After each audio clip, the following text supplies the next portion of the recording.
සිංහල දරුවන් කුඩා කාලයේ සිට ඉතා ආසාවෙන් කියන කවියක් නම් අම්බලමේ පිනාගෙන කවියයි. එය කියන කාට වුවද සිනායයි. අම්බලම යනු මහමග යනෙන්නන් ගිමන් හරින තැනයි. ඉඳහිට එහි රාත්‍රිය ගත කරන අසරණයෝද වූහ.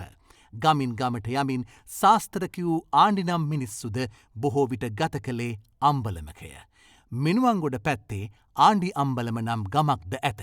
වරක් පිනා නැමැති මිනිහෙක් වලංකදක්දගෙන අම්බලමකට එයි. ඒ අසල ගොනෙක්ද සිටි. පිනා මවිතයට පත් කරමින් මේ ගොනා වලංකද බිඳි. ඒකට හිනායන්නේ නැද්ද?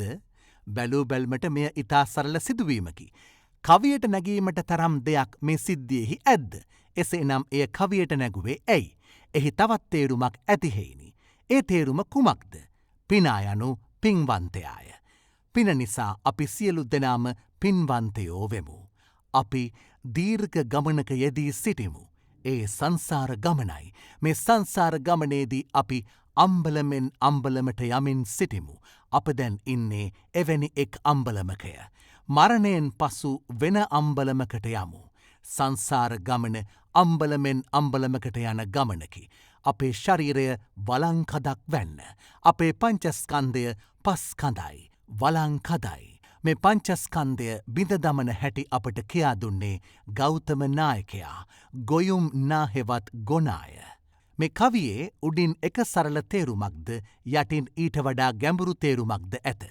යටින් ඇති තේරුම බුදුදහමට සම්බන්ධ තේරුමකි. එබැවින් මෙවැනි කවිවලට කියන්නේ දහම් ගැට කියාය.